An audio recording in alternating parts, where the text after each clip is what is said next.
Hello everyone, welcome to the Hard Reset channel, and today I'm going to show you what you can do if the storage on your iPhone 16e is full.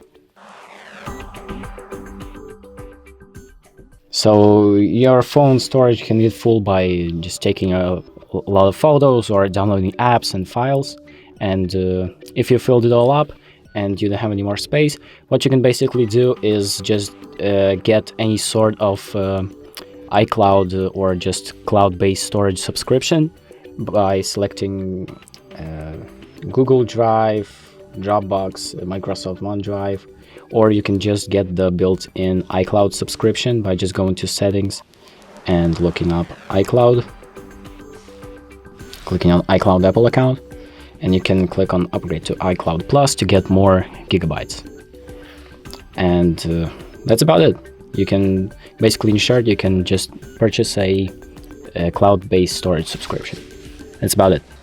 Thank you for watching. I hope this video helps, and make sure to like and subscribe.